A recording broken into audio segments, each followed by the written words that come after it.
इतने कॉल्स, इतने सारे कॉन्ग्रेचुलेटरी मैसेजेस जो आए हैं, सो ऑब्वियसली ओवरवेलमिंग है। मैं तो बस अपना पढ़ते गया एंड एग्जाम दे दिया तो आ गया। रैंक 1 का सपना मैंने ऐसे नहीं देखा था, पर हाँ ये जरूर था जो भी देना है अपना बेस्ट देना है। मैं कभी सोच के नहीं रखा था कि रैंक 2 आएगा मेरा। मेरा मानना ये है कि सबसे ज़्यादा इम्पोर्टेंट होता है कि आप अपना बेस्ट वर्जन बनो। एक प्रॉपर बैलेंस और एक proper schedule, that is the motto.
Yes dear students, तो आज स्टार्ट करना है demerits of a joint stock company. Demerits मतलब क्या होता है? कुछ नुकसान, कुछ तकलीफ। सो क्या है डीमेरिट्स? जॉइंट स्टॉक कंपनी समझ चुके हैं, डीमेरिट समझ लेंगे। A joint stock company suffers from the following weaknesses. Demerits मतलब weaknesses, okay. Legal formalities, oh my God, we know कि जॉइंट स्टॉक कंपनी का जन्मदाता है लॉ, तो बहुत सारा फॉर्मेलिटीज़ है। Formation of a company is time consuming, बहुत समय लग जाता है। अरे 3 महीना समय लग जाएगा, तब तक तो मैं कितना बिजनेस कर लूँगा। और समय के साथ साथ जी पैसा भी लगता है, expensive also. Too many legal क्या है? यस, आप एकदम सही समझे। Too many legal formalities have to be observed and several legal documents have to be prepared and filed। ये फाइल्ड या फिल्ड दोनों एक ही बात है। फाइल्ड मतलब जब हम रजिस्ट्रार को फाइल करते हैं, और फिल करेंगे और उसके बाद फाइल करेंगे, ठीक है। डिले इन फॉर्मेशन में deprive the business from the momentum of early start. हम जल्दी जल्दी काम करना चाहते हैं, बट यहाँ तो अभी तक पेपर फॉर्मेलिटी में ही समय बीत रहा है, तो ये हमारा एक वीकनेस है। लैक ऑफ मोटिवेशन क्यों भैया? देखो, कोई भी काम अगर हम करें, जितना मेहनत करें हम, जैसे मम्मी ने कहा बेटा जो ज़्यादा होमवर्क करेगा, जल्दी करेगा, मैं उसको ज़्यादा टॉफ़ी दूंगी, तो मोटिवेशन रहता ना जल्दी जल्दी काम कंप्लीट करने का। बट ज़्यादा करो या कम करो, पैसा उतना ही मिलना है या अवार्ड उतना ही मिलना है, तो मोटिवेशन कम हो जाता है। तो कंपनी फॉर्मेशन में या कंपनी फॉर्मेट वाले काम में ऐसा क्या है कि मोटिवेशन कम हो जाता है? हम पढ़ रहे हैं डीमेरिट्स। तो आइए समझ लेते हैं कि ऐसा क्या है और ऐसा क्यों है कि मोटिवेशन कम है। The directors and the other officers of a company have little personal involvement in the efficient management of the company. बात कह रहे हैं पर्सनल इन्वॉल्वमेंट का और बोल रहे हैं कि बहुत कम है पर्सनल इन्वॉल्वमेंट। ऐसा क्यों? जब हम खुद का मालिक होते हैं, हमारा काम हमारा मालिकाना, सो आई नो कि जितना मैं काम करूंगा उतना ज़्यादा मुनाफा होगा। बट यहाँ तो भैया फिक्स सैलरी मिलना है, तो ज़्यादा काम क्यों करना है? तो मोटिवेशन कम है। ठीक है जी। In the efficient management of the company, divorce between ownership and control. Divorce मतलब आपको पता है, शादी के मामले में हम लोग यूज़ करते हैं कि डिवोर्स मतलब अब हम साथ साथ नहीं रह सकते। तो डिवोर्स किस चीज़ का है? ओनरशिप। जनरली जब हम किसी भी बिजनेस को ओन करते हैं तो हम उसके साथ रहते हैं, बट यहाँ कंपनी फॉर्मेशन में हम ओन तो नहीं करते हैं, हम सगे माँ या सगे बाप नहीं है। देखो फर्क हो गया ना यहाँ पर, सगा और सौतेला का।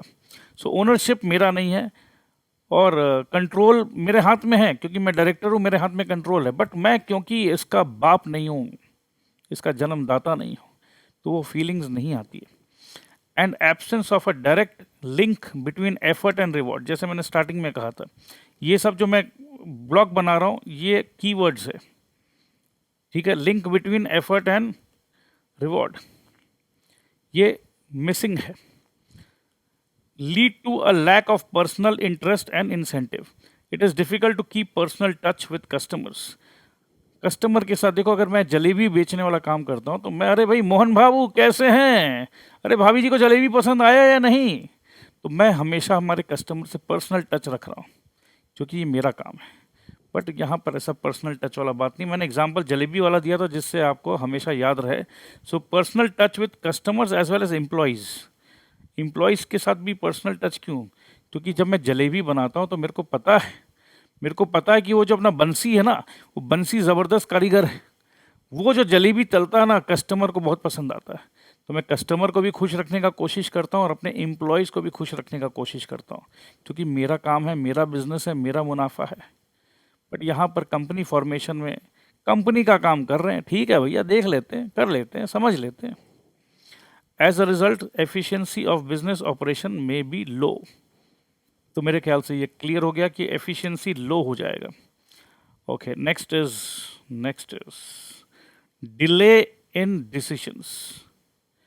भैया वो ऑर्डर आया है 500 जलेबी का, अरे 500 जलेबी का ऑर्डर आया, जल्दी से जा वो बंसल स्टोर में जा और फटाफट मैदा लिया, घी लिया, बेसन लिया, जो भी लाना जल्दी जल्दी जा और ले आ।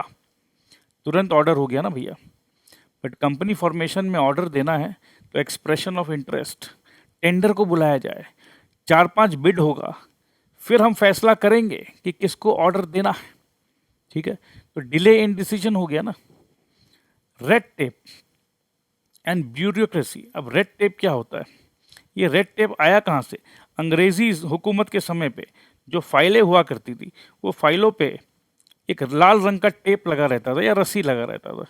तो बहुत सारे पेपर्स, किसी भी केस में बहुत सारे पेपर, और उस पेपर को बंद कर दिया जाता था लाल धागे से, तो इसीलिए बोलते हैं रेड टेप।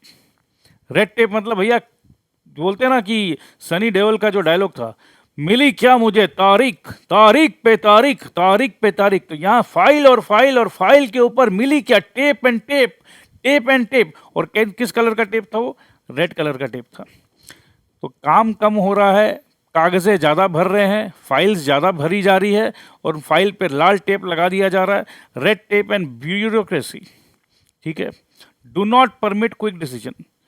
ब्यूरोक्रेसी मतलब अलग अलग रूल्स, प्रोटोकॉल्स, नियम। नहीं भैया, काम ऐसे कैसे दे सकते हैं?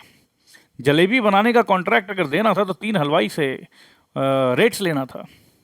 अरे भैया अपना जग्गन हलवाई बहुत अच्छा, अरे नहीं नहीं वो आपके रिश्तेदार, हो सकता है आप उससे पैसा खा रहे हो। अरे भैया 500 जलेबी में मैं डायरेक्टर हूँ भाई साहब, मेरा 1 लाख रुपया सैलरी है, मैं क्या उससे 200-500 रुपये का कमीशन खाऊंगा? देखिए जी, ये कंपनी का नियम है, आप अपने जग्गन हलवाई को नहीं दे सकते। कंपनी का नियम के अनुसार जो पार्टी होने वाली है, फेयरवेल पार्टी होने वाली है, उसमें आपको 3 अलग अलग हलवाइयों का टेंडर तो बुलाना होगा। अब जग्गन हलवाई ने दिया 2 रुपया पर जलेबी का रेट और किसी और हलवाई ने दे दिया 1 रुपये 95 पैसे, क्योंकि उसने 1 रुपये 95 पैसे दिया, कॉन्ट्रैक्ट तो उसी को जाएगा जी। बट 1 रुपये 95 पैसे में उसने इतना वाहियात जलेबी खिलाया कि बस पूछो मत। वो अलग बात है, वो अलग बात है। उसमें तो कॉन्ट्रैक्ट में लिखा हुआ ना कि हम पैसा काट लेंगे। भैया आप कॉन्ट्रैक्ट खेलते रहेगा, यहाँ पर जलेबी का क्वालिटी खराब, मूड खराब, वो अलग बात है जी। तो ये हुआ delay in decision and bureaucracy. ठीक है, प्रॉम्प्ट डिसीजन नहीं ले पाए हम। अगर मेरा खुद का बिजनेस होता तो मैं बोलता भैया जग्गन भैया कल थोड़ा सा आके ये काम कर दीजिएगा। There is little scope for personal initiative and a sense of responsibility. अब आया बात समझ में, पर्सनल इनिशिएटिव मैं क्यों लूँ? भैया मेरा क्या रखा हुआ है? मैं ज़्यादा पर्सनल इन्वॉल्व होऊंगा तो बोलेगा ओ जग्गन हलवाई से तुम कमीशन खा रहे हो, तुम्हारा कुछ पर्सनल फायदा है। ठीक है, paid employees like to play safe. Paid employees, भैया अपने को तो 1 लाख रुपया मिल रहा है ना, अपने को काय टेंशन लेने का भैया, शांति से काम करने का। And tend to shift responsibility. हाँ आप देख लीजिए ना शर्मा जी, आप देख लीजिए ना, अरे आपको तो बहुत आइडिया। अरे नहीं, शर्मा जी ने कहा, मैं वो चोपड़ा जी को कह दिया हूँ। चोपड़ा जी का अरे पूछो मत, चोपड़ा जी बहुत एक्सपर्ट है। चोपड़ा जी के पास गए तो चोपड़ा जी बोले अरे नहीं नहीं, वर्मा जी जो है ना वो एकदम ज़बरदस्त है। तो एक दूसरे पर काम को पुश करना। There is a lack of flexibility of operation in a company. Lack of flexibility है, समझ में आ गया आपको। इकोनॉमिक ओलिगैर्ची, क्या है ये? Economic oligarchy, I don't know what it is, you also don't know, but कुछ देर में हम समझ लेंगे, समझ के रहेंगे हम लोग इंटेलिजेंट है, हम लोग साथ में पढ़ाई करते हैं। The management of a company is suppose to be carried on according to the collective will of its members. ठीक है जी, जितने भी मेंबर है सबका मन का इच्छा के हिसाब से कंपनी चलना चाहिए। भैया हमने भी पैसा लगाया, हम भी शेयर होल्डर है, हमारा भी इच्छा है। ठीक है जी, बट एक्चुअल में क्या ऐसा होता है? But in practice there is rule by a few. Rule by a few को बोला जाता है ओलिगैर्ची। ठीक है, often directors try to mislead the members and manipulate voting power to maintain and perpetuate their control। अब जो डायरेक्टर है वो तो चाहेंगे ना कि भैया हम ही डायरेक्टर बने रहे, तो वोटिंग जब होता है, वोटिंग पावर को ये लोग कैसे मैनिपुलेट करना चाहेंगे? ये तो भैया हर जहाँ जहाँ इलेक्शन होता है वहाँ वहाँ पावर, सत्ता का जो लड़ाई है, everybody wants to stay in power. Fine, the shareholders become mere pawns in the game of a small clique or coterie of directors। Small clique और coterie of directors. Share holders कितने होते हैं? बहुत होते हैं, लाखों करोड़ों में होते हैं। डायरेक्टर्स कितने होते हैं? लिमिटेड होते हैं, छोटे होते हैं। तो स्मॉल ग्रुप ऑफ डायरेक्टर्स। अब स्मॉल ग्रुप ऑफ डायरेक्टर्स तो चाहेंगे ना कि भैया ये पावर हमारे कंट्रोल में रहे। तो क्लीक और कॉटरी मतलब एक स्मॉल ग्रुप। ठीक है, स्मॉल ग्रुप जो बाहर वाले को अंदर नहीं घुसने देंगे, बाहर वाला कोई भी अंदर नहीं आए। भाई हमारे बीच में बातें हैं, हम एक दूसरे की राज को जानते हैं, क्यों बाहर वाले को और घुसाएं? ठीक है, तो शेयर होल्डर्स क्या है? सिर्फ एक प्यादा है। Shareholders are often ignorant and indifferent about the working of a company. Ignorant तो समझ में आया सर कि भाई हमें नहीं पता। Why indifferent?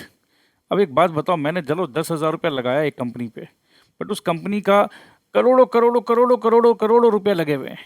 अब 10,000 रुपया लगा के अब मैं क्या अपना जान दे दूं? सारा दिन क्या मैं उसी कंपनी के बारे में सोचूं? नहीं, आई एम इनडिफरेंट यार, जो होगा देखा जाएगा। अपने को क्या मांगता? अपने को डिविडेंड मांगता। शेयर पे अच्छा डिविडेंड आ रहा तो ठीक है, तो अपने इनडिफरेंट है। इग्नोरेंट तो अपने रहते ही हैं। Therefore, they fail to exercise their voice in the functioning of a company। तो ऑफ कोर्स वो कंपनी कैसे फंक्शन हो रहा है उससे, एक सेकेंड रुकिएगा प्लीज़, ये फ़ोन बजा मेरा, इसको पहले शांत कर दूँ। या so sorry. Therefore, they fail to exercise their voice in the functioning of a company। तो कंपनी कैसे फंक्शन कर रही है, उनकी आवाज़ डायरेक्टर तक नहीं पहुंचती। अगर पहुंचती भी है तो डायरेक्टर्स को मतलब नहीं है। Corrupt management. मैनेज कौन कर रहा है? डायरेक्टर्स कर रहे हैं। कभी कभी ऐसा होता है कि वो डायरेक्टर्स करप्ट हो जाते हैं। In a company there is often danger of fraud and mis use of property by dishonest management. Bogus companies may be formed to deprive the investors. Bogus company मतलब बस कंपनी बना लिया, पैसे इकट्ठा कर लिए, काम वाम कुछ नहीं हो रहा है। of their hard-earned money. Unscrupulous, मतलब dishonest people may manipulate annual accounts to show artificial profits and losses for their personal gain. The South Sea bubble case is the most famous example of how corrupt office holders may exploit shareholders for selfish gains. Exploit कैसे होते हैं share holders? क्योंकि एक bogus company जो है ही नहीं, exist ही नहीं करती है, उसके शेयर्स खरीद लेते हैं, पैसे कुछ लोगों के पास चले जाते हैं और उस पैसों को वो लोग मैनिपुलेट कर लेते हैं, अपने यूज़ में ले लेते हैं और उल्टा पुल्टा अकाउंट्स बना के दे देते हैं. Excessive government control.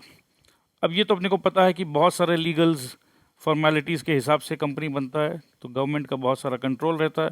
Eight every stage in the management of a company there are legal rules and regulations. Several legal provisions have to be followed and reports have to be filed. Such legal interference in day-to-day operation results in lack of secrecy. Why lack of secrecy? Lack of secrecy इसलिए क्योंकि जो भी accounts आपके filed है, आप भी ministry of corporate affairs के website पे जाके आप भी कंपनी का एनुअल स्टेटमेंट्स को देख सकते हो. A lot of time and money are spent in complying with statutory requirements. समय भी लगता है, पैसा भी लगता है. हाँ, पैसा लग जाता है क्योंकि जो चार्टर्ड अकाउंटेंट है, जो कंपनी सेक्रेटरीज है, ये फाइलिंग वगैरह करने का कंपनी से फीस चार्ज करते हैं. इसीलिए अगर आप भी फ्यूचर में चार्टर्ड अकाउंटेंट या कंपनी सेक्रेटरी बनते हो तो बड़ी बड़ी कंपनीज का अगर आप काम करते हो तो आपको फीस मिलता है, fees. Unhealthy speculation. Unhealthy speculation. Speculation मतलब क्या होता है? स्पेकुलेशन मतलब होता है कि भाई आज ये शेयर का दाम 100 रुपया है, हो सकता है कल 110 हो जाए या हो सकता है कल 90 हो जाए. तो अगर कल 110 होने का है तो मैं और शेयर खरीदूंगा, 90 होने का तो मैं शेयर को सेल करूंगा. तो ये शेयर्स कहाँ है, कहाँ लिस्टेड होते हैं? ये शेयर्स लिस्टेड होते हैं स्टॉक एक्सचेंज पे. तो कंपनी में आपको पता है शेयर्स मिलते हैं, इसका डिस्क्रिप्शन हमने दे रखा था. तो आइए देखते हैं. The shares of a public company are dealt on a stock exchange. The prices of these shares fluctuate depending on the financial health, dividends, future prospects and reputation of the company. Reputation अच्छा है तो share का दाम बढ़ेगा, reputation खराब है तो share का दाम गिरेगा. डिविडेंड अच्छा दिया तो शेयर का दाम बढ़ेगा, डिविडेंड घटिया दिया तो शेयर का दाम गिरेगा. That's it. फ्यूचर प्रोस्पेक्ट्स का मतलब क्या? अरे कंपनी ना बहुत बड़ा डैम बनाने वाली है, तो कंपनी का बहुत बड़ा मुनाफा होने वाला सॉरी. और क्या होगा? क्योंकि मुनाफा होगा तो डिविडेंड बढ़ेगा, शेयर का दाम बढ़ेगा, तो चलो और शेयर खरीद लेते हैं. Directors may manipulate annual accounts to make illegal gains through speculation in the company's share. अब शेयर का दाम बढ़ने वाला है, डायरेक्टर को पता है, डायरेक्टर चाहता है कि शेयर का दाम बढ़ेगा, तो मैं खुद पहले 10,000 शेयर, 1,00,000 शेयर खरीद लेता हूँ. अगर 100 रुपया करके दाम बढ़ गया तो 1,00,000 इंटू 100, ओ माई गॉड, इतना सारा पैसा कमा लूँगा, 1 करोड़ रुपया कमा लूँगा. कल शेयर का दाम 100 रुपया बढ़ा, 2 दिन बाद जब शेयर का दाम गिरने वाला रहेगा, मेरे को पता है, तो मैं शेयर को बेच के निकल जाऊँगा. तो डायरेक्टर्स लोग ऐसा कर सकते हैं. A few individual may corner the shares to gain control over the company. जिसके पास जितना ज़्यादा शेयर्स है वो कंट्रोल कर सकता है. ये सब आप हायर स्टडीज़ में पढ़ोगे, तो अभी रिलैक्स रहिए. Violent fluctuation in share prices caused by unhealthy speculation reduce investors' confidence and lead to a financial crisis. Violent fluctuation मतलब प्राइस ऊपर नीचे हो रहा है, तो शेयर होल्डर जो है, जो इन्वेस्टर है, जो शेयर खरीदने का सोचता है, उसको लगता है नहीं भैया, इस कंपनी से बच के रहो, नफ़ा नुकसान कुछ भी हो सकता है और जो होगा बहुत बड़ा होगा. When the directors misuse inner information for speculative purpose. ये inner information को जब आप हायर स्टडीज में पढ़ोगे, इनसाइडर इन्फॉर्मेशन, और इसका लेकर बहुत बड़े बड़े स्ट्रिक्ट कानून हैं. The shareholders of the company suffer. Reckless speculation also affects the goodwill of the company. मेरे ख्याल से you have understood all these things. See, I'm reading each and every word so that you know the hidden story. You know the actual truth. If you know the actual truth, you know about the company. And if you know about the company, your pen will not stop in the examination hall. You know because yes, आपने सुना है. अब लिख कर आओगे, जो भी लिख कर आओगे वो सही लिख कर आओगे. तो रटने वाला फॉर्मूला से हट के पढ़ने वाले काम पे कर रहे हैं, आराम से पढ़ रहे हैं. मेरे को पूरा यकीन है कि आपको जितना मैं बोल रहा हूँ सब कुछ समझ में आ रहा है. बेस्ट पार्ट यही है कि आपको समझ में आ रहा है. तो समझते रहिए और कुछ नहीं करना है, रिलैक्स होके समझिए. Conflict of interest. There is a possibility of conflict between various groups, that is shareholders, debenture holders, directors, etc. Shareholders वो है जो पैसे लगाते हैं, मालिक है.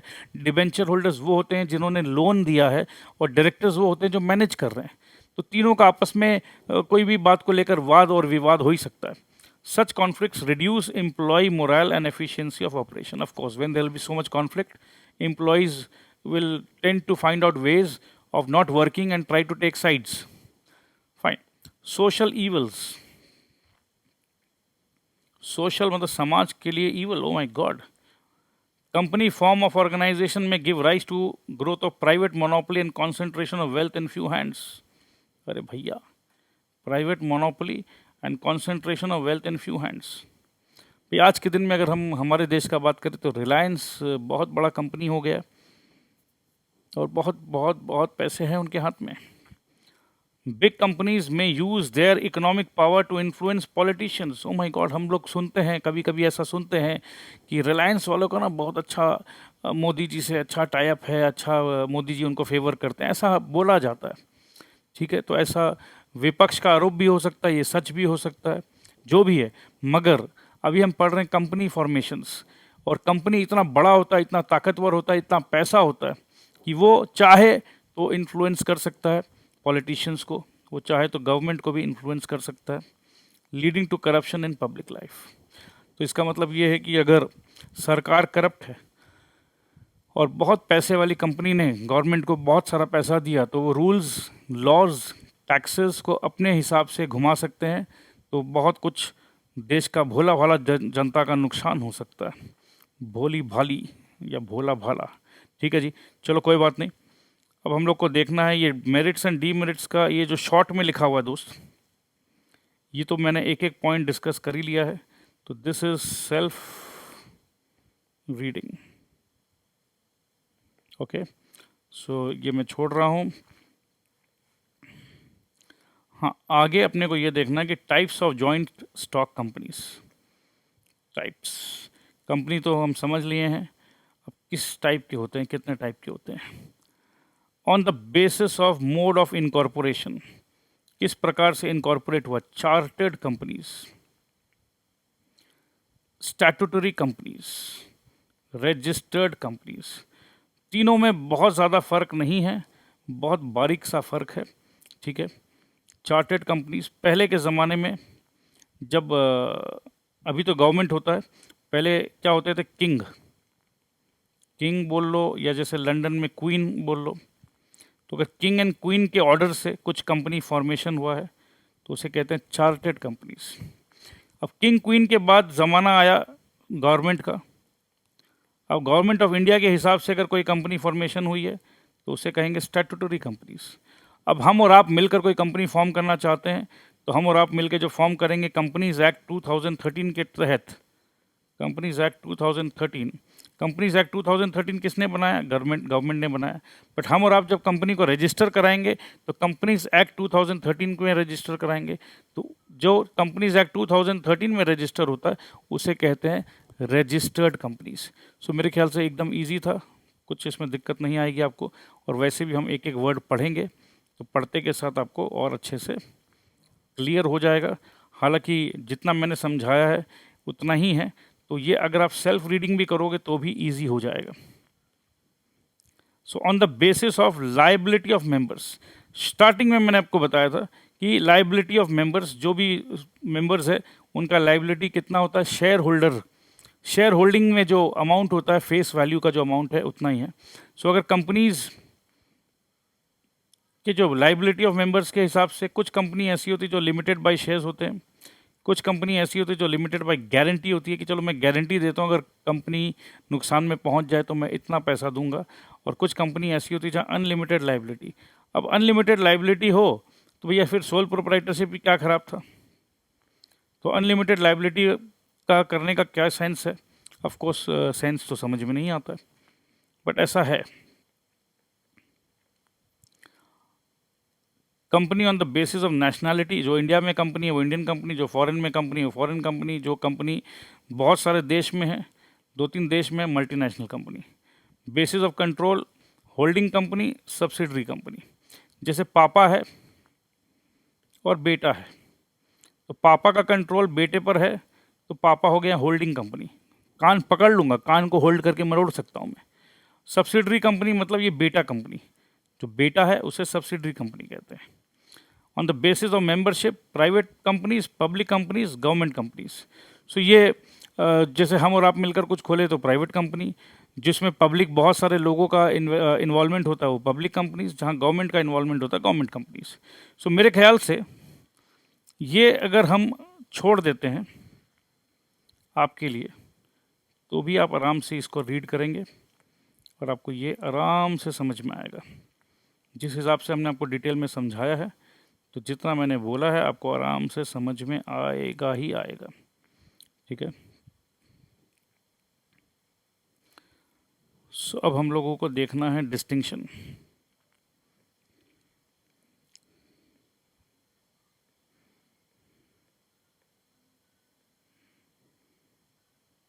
चलिए,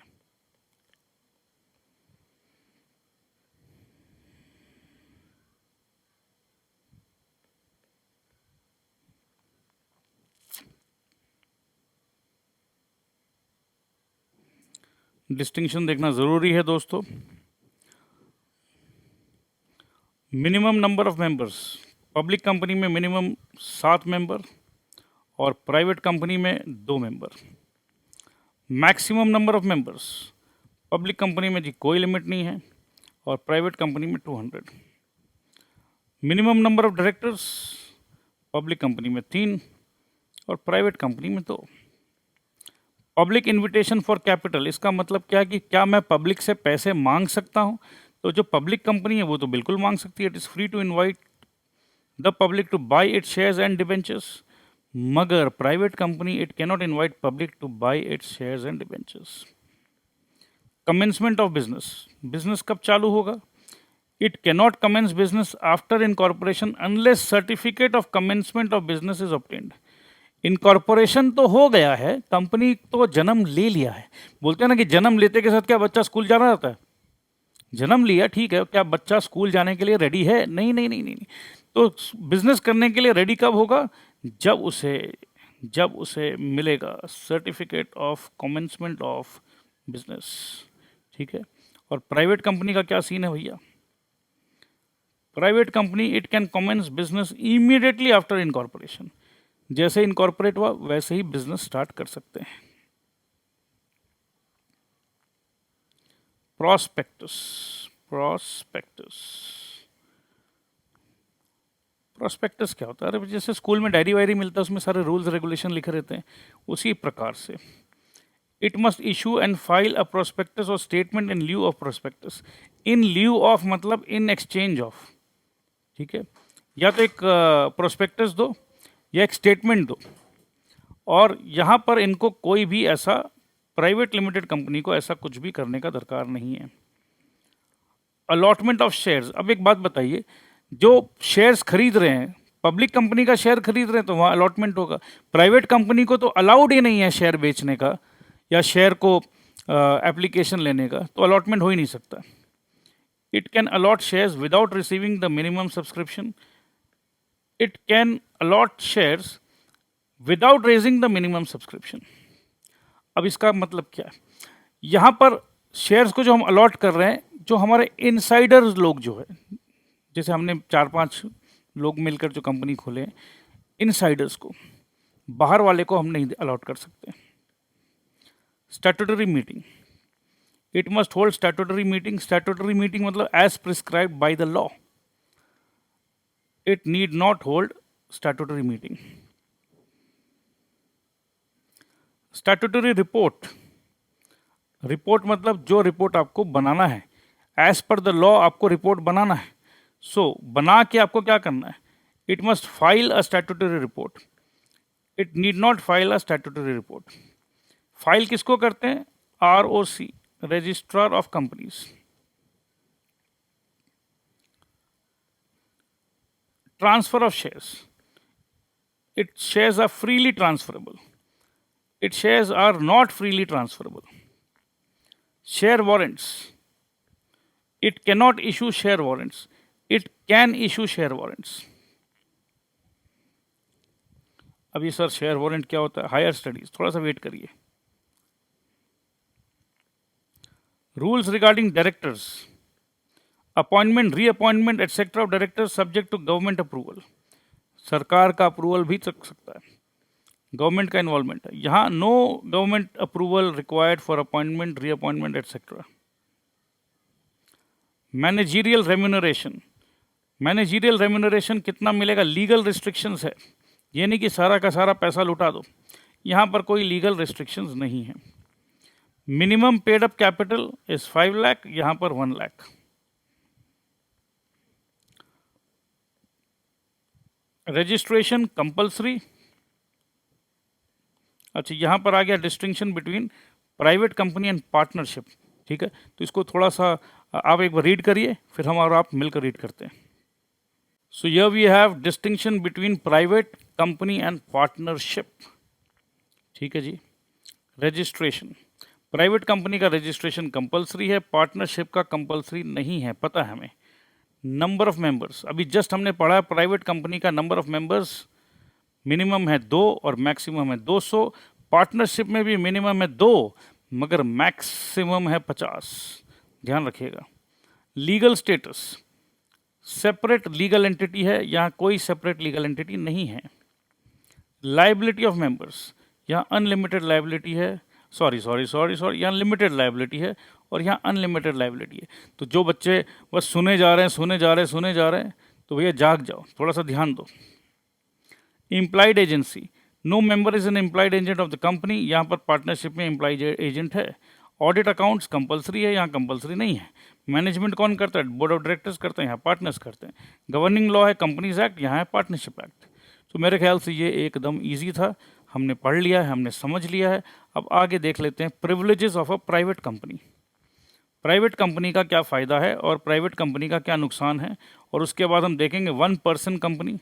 1 पर्सन मतलब एक लौता कंपनी, और उसके साथ साथ ही हमको देखना चाहिए कि 1 पर्सन कंपनी और प्रोप्राइटरशिप में क्या फ़र्क है। कि अकेला ही कंपनी बना लिया तो भैया फिर तो प्रोप्राइटरशिप क्या बुरा था। तो आइए काम करते हैं, पहले इसको देखते हैं, पहले इसको देखेंगे हम कि लीगल स्टेटस क्या है। The firm and the owner are one. Proprietor मतलब भैया जो फर्म है और मैं ओनर हूँ एक ही है। बट यहाँ पर कंपनी आते के साथ, जैसे हमने पढ़ा था, कंपनी आते के साथ कंपनी को बनाने वाला पीछे में कौन है? लॉ है। तो separate entity, it is separate legal entity. तो कहने का मतलब ये है कि जितना हमने अभी पढ़ा है कंपनी के बारे में, तो 1 पर्सन कंपनी छोटे छोटे व्यापारी को हेल्प करने के लिए बना है। क्योंकि एक होता था ना कि मैं सोल प्रोप्राइटर हूँ, सोल प्रोप्राइटर को डर लगता है कि अगर नुकसान हो जाए तो मेरे सारे पैसे, मेरे घर, मेरी बीवी के ज्वेलरी सब कुछ नीलाम हो जाएंगे, बिक जाएंगे। तो उनको बचाने के लिए बना है 1 पर्सन कंपनी। रजिस्ट्रेशन में रजिस्ट्रेशन कंपलसरी नहीं है, बट यहाँ पर रजिस्टर्ड होना चाहिए। लाइबिलिटी ऑफ द ओनर, यहाँ पर अनलिमिटेड होता है दोस्त प्रोप्राइटरशिप में, बट यहाँ पर लिमिटेड हो गया। तो यही तो बचाना था। 1 पर्सन कंपनी बना लिए, चल बेटा तो अकेला काम का टेंशन मत ले। बट क्या सर, कंपनी में तो बहुत सारे लीगल फॉर्मेलिटीज़ होते हैं, तो एक लौता बंदा 1 पर्सन कंपनी तो बना लिया, तो उतना सारा लीगल फॉर्मेलिटीज़ करेगा तो बेचारा काम कब करेगा? नहीं, डोंट वरी, इतना लीगल फॉर्मेलिटीज़ नहीं होगा। सेटिंग अप क्या है? It is easy to set up. Proprietorship में तो कुछ करना ही नहीं है, भाई दुकान लगाया, बोर्ड लगाया, चलो काम शुरू। यहाँ पर क्या? It is difficult to set up, involves more paperwork, it is time consuming process. अब देखो, नियम कानून के साथ कुछ भी काम करोगे तो थोड़ा सा तो टाइम लगेगा। फॉर्मेलिटीज़, यहाँ पर कोई लीगल फॉर्मेलिटीज़ नहीं है, यहाँ पर फॉर्मेलिटीज़ है बोर्ड मीटिंग्स, ऑडिट एटसेट्रा, थोड़ा सा तो फॉर्मेलिटीज़ रहेगा ही। सो दोस्तों, ये हमने कर लिया है। अब हम लोगों को देखना है private limited company. So public company हम समझ गए थे। Privileges of a private company, क्या फ़ायदा हो जाता है, क्या फ़ायदा है? अ private company enjoys several exemptions. Exemptions मतलब क्या है? मम्मी आज मैं होमवर्क नहीं करना चाहता हूँ। मम्मी, क्यों बेटा, क्यों? मम्मी, मेरे पेट में दर्द है, आज मैं पढ़ाई भी नहीं कर सकता। तो ठीक है, okay, today Rahul you are exempted, मतलब तुम्हें नहीं करना है। सो प्राइवेट कंपनी एंजॉयज, देखो एंजॉयज क्यों है? क्योंकि अगर मेरे को होमवर्क नहीं करना है, मेरे भाई लोग होमवर्क करेंगे, पढ़ाई करेंगे, और मेरे को आज एग्जेम्पशन मिल गया है, तो ऑफ कोर्स ये खुशी की बात है, एंजॉयमेंट का बात है। So private company enjoys several exemptions and privileges. Privilege and exemption, देखो एग्जेम्पशन मिला तो एन्जॉयमेंट हुआ, तो ये प्रिविलेज वर्ड भी एकदम ऑटोमेटिकली आ जाना चाहिए। हाँ, today you are not working, today you don't have to work, today you don't have to do any homework, today you are a privilege fellow. आप आराम से बैठ के कार्टून नेटवर्क देख रहे हो, भैया देखो मजा करो, प्रिविलेज्ड हो आप, लक्की हो, ठीक है। So private company enjoy several exemptions and privileges under the companies act. अच्छा जी, तो पिताजी कौन है? कंपनीज एक्ट है, क्योंकि कंपनी किसके तहत चल रही है, कंपनी किसके रूल्स एंड रेगुलेशंस को फॉलो करती है? कंपनीज एक्ट को। कंपनी चाहे वो प्राइवेट हो या पब्लिक हो, कंपनीज एक्ट में सारा कुछ लिखा हुआ है। सो क्या क्या प्रिविलेजेस मिल रहा है प्राइवेट कंपनी को? सर यही तो पढ़ना है, ठीक है, आइए। Some of these privileges are given below. Members, a private company can be started by 2 persons only, whereas 7 persons are required to start a public company. So it is very easy. It's a good privilege. Only 2 members can start a private company, but to start a public company, you need minimum 7 members. Okay. Commencement of business. हमने कुछ देर पहले पढ़ा था कि a private company can commence business immediately after incorporation, but a public company needs commencement of business का certificate. So यहाँ पर it is not required to obtain certificate of commencement of business. ठीक है जी। Prospectus. प्राइवेट कंपनी को prospectus भी issue नहीं करना है। Statutory meeting. Not required to hold a statutory meeting or file statutory report. क्या बात है, तो ये सब तो मज़ा है, मतलब बहुत ज़्यादा रूल्स एंड रेगुलेशंस में नहीं बंध रहे हैं। Directors, a private company can have only 2 directors. It is exempted from restrictions relating to appointment, reappointment, retirement, remuneration, etc. of managerial person. तो बहुत सारे पब्लिक कंपनी में बहुत सारे रूल्स एंड रेगुलेशंस होते हैं जो कि प्राइवेट कंपनी में नहीं है। Rules and regulations regarding, sir अरे भैया अपॉइंटमेंट कैसे होगा, रीअपॉइंटमेंट कैसे होगा, रिटायरमेंट कैसे होगा, रेम्यूनरेशन कितना मिलेगा, ठीक है, ये सब सारे कुछ रूल्स एंड रेगुलेशंस के हिसाब से चलेगा। बट प्राइवेट कंपनी के डायरेक्टर आपको जो करना है करो, कोई दिक्कत नहीं है जी। Shares. A private company can issue deferred shares with disproportionate voting right. It is not required to observe restrictions concerning allotment of shares, minimum subscription, right shares, investment. ये इसको कुछ नहीं करने का भैया, जो तेरे को जैसे समझ में आए कर ले। Transfer of shares. A private company can refuse to register any share transfer of shares without any appeal. Refuse कर सकते हैं। Accounts. A private company is not required to keep its annual accounts open for inspection of non-members. जैसे कि public company में तो मैंने बताया था कि आरओसी में जाइए या आज के डेट में वेबसाइट पे जाइए, पैसा दीजिए, थोड़ा सा अकाउंट चेक कर लीजिए। बट प्राइवेट कंपनी बोलेगा नहीं नहीं, ये प्राइवेट मतलब यही है ना कि ये अपना है भैया, मैं तेरे को नहीं दिखाऊंगा। कोरम क्या होता है अभी आपको समझ में आ जाएगा। Quorum, 2 members personally present is sufficient quorum for a general meeting of a private company. Quorum मतलब मिनिमम कितने मेंबर्स चाहिए।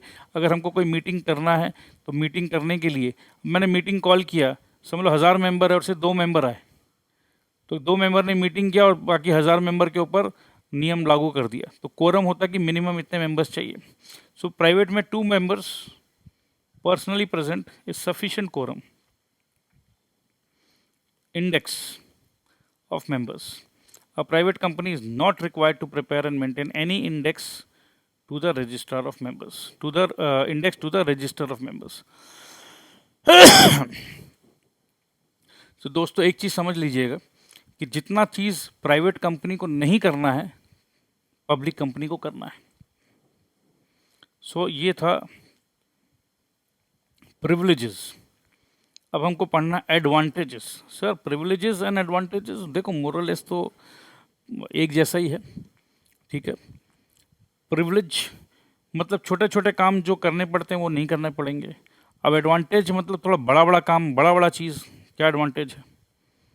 सो ईज़ ऑफ फॉर्मेशन हम समझ चुके हैं कि बहुत आराम से प्राइवेट कंपनी को हम बना सकते हैं। A private company can be formed by 2 persons only.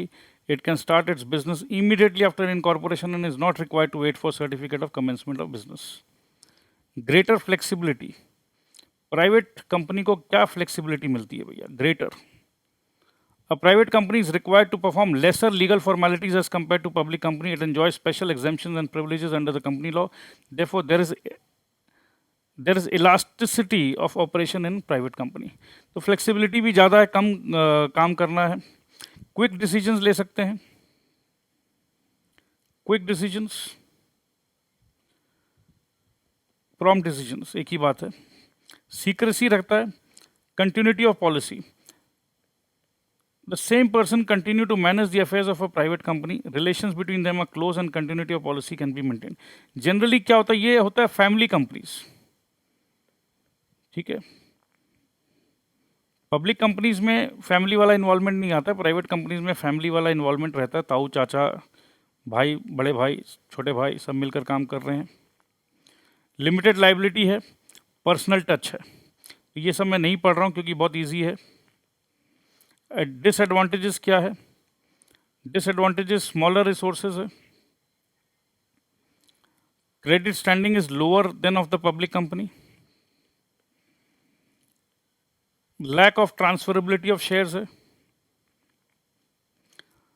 Share holder cannot leave a private company easily and quickly. Poor protection to members. इसका क्या मतलब है sir? Minority members may suffer at the hands of the majority members. Dissatisfied member can not cut off their connection with the company except at loss. ये कहने का मतलब है कि अगर मैं डिससेटिस्फाइड हूँ तो मैं अपना शेयर्स तो जल्दी से बेच के नहीं निकल पा रहा हूँ. तो ये आपका मेंबर्स को पुअर प्रोटेक्शन है. No valuation of investment. क्योंकि शेयर्स बिकता तो है नहीं. Shares of a private company are not listed on a stock exchange. There is no regular dealings in these shares. A shareholder cannot therefore know the real value of his investment in the private company. Public का confidence of course low होगा. देखो एक बात बताओ, मेरे भी एक company है, प्राइवेट लिमिटेड कंपनी, बट क्या आप जानते हो क्या मेरे कंपनी पे आप भरोसा करोगे? क्या मेरे कंपनी में 1 लाख रुपया लगाओगे? नहीं लगाओगे. बट रिलायंस कंपनी भैया सबको ही जानता है, उस पर पैसा लगाओगे? हाँ जी लगाएंगे. Public has little confidence in the private company because its affairs are unknown and it is not subject to strict control under the law. Law का भी कुछ बोल वाला नहीं है, जिसको जो करना कर रहे हैं, तो पब्लिक का कॉन्फिडेंस तो नहीं आ सकता.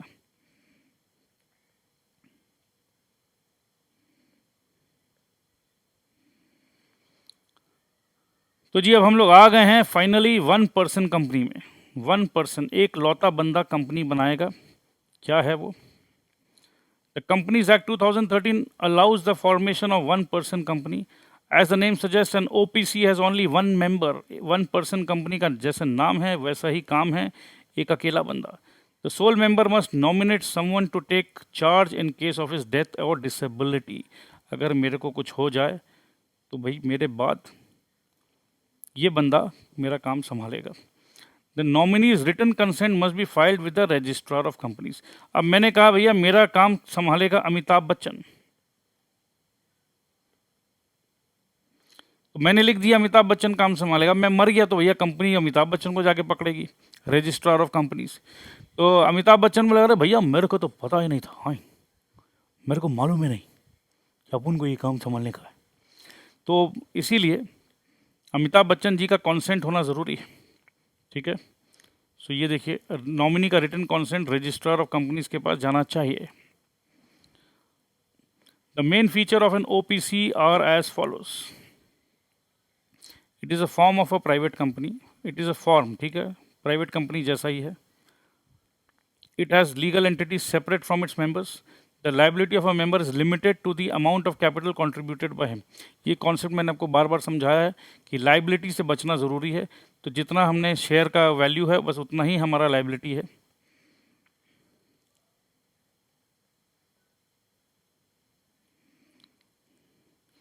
The liability becomes unlimited if the activities of the OPC are carried out of a malified manner. हाँ ये ज़रूरी है.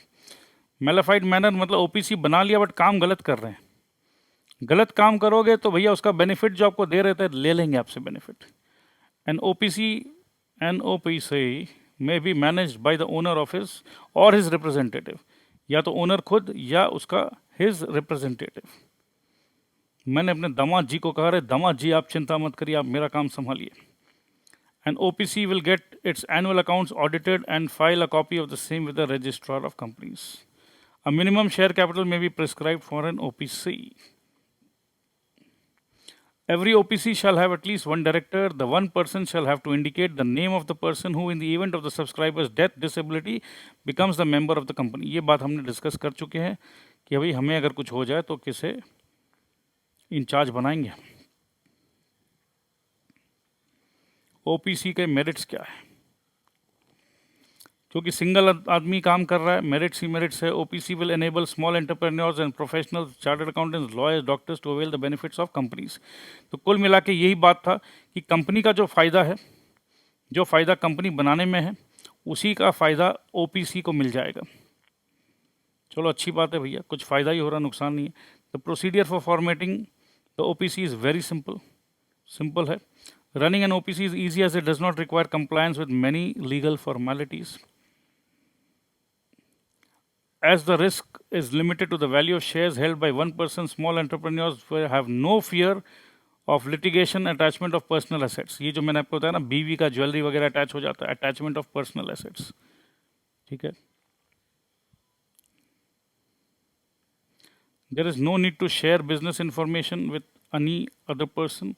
Therefore, business secrecy is ensured. The motivation and commitment of the owner are high due to absence of profit sharing. Quick decisions can be taken due to complete control by the owner. There is freedom of action. OPC would provide the startup entrepreneurs and professionals the much needed flexibility in setting a business without losing control. Demerits क्या है? Demerits. The life is uncertain. भैया इधर इंसान खलास तो business भी खलास। The concept of OPC makes mockery of the corporate concept because company means more than one person. देखिए, कंपनी का मतलब ये है कि कंपनी अकेला मतलब क्या? I am alone. One person company, तो इस हिसाब से बोला जा रहा है। ये तो मॉकरी है जी, ये तो मजाक हो रहा है। कंपनी का तो मतलब ये ना, I cannot be, I like his company, मतलब भाई मैं अकेला नहीं हूँ, साथ में वो है। तो जैसे राधा का कंपनी कृष्ण को बहुत पसंद था, ठीक है। सो कंपनी मतलब साथ, यहाँ अकेला है और बोला जा रहा अकेला का कंपनी, तो ये इसलिए मॉकरी है। A company should operate as a democratic institution with discussion and decision by voting, but in OPC there is no democracy. तो कंपनी का तो मतलब यही है, बट यहाँ तो अकेला ही है। An OPC has to be incorporated, it has also to comply with some legal formalities. तो legal formalities तो है, ये हमने पढ़ रखा है। तो मेरे ख्याल से मेरे दोस्तों, मेरे बच्चों, मेरे प्यारे, मेरे नन्हे, मेरे मुन्ने, मेरे दुलार है।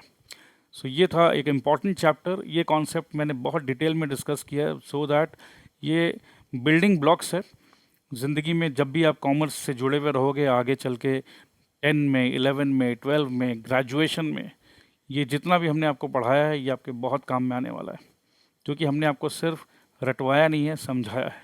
So with this belief I leave you. थोड़ा सा आराम से रिवाइज करिएगा, बहुत ईजी है, don't worry at all.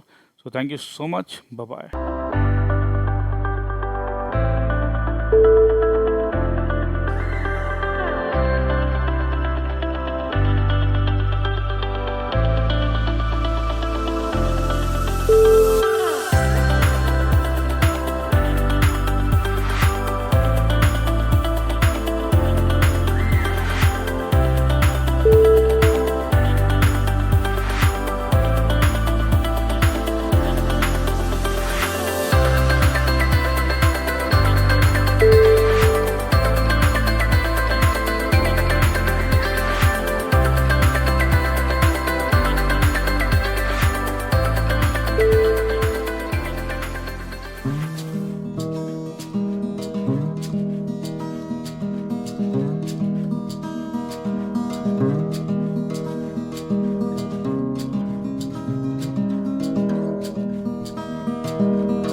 Thank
you.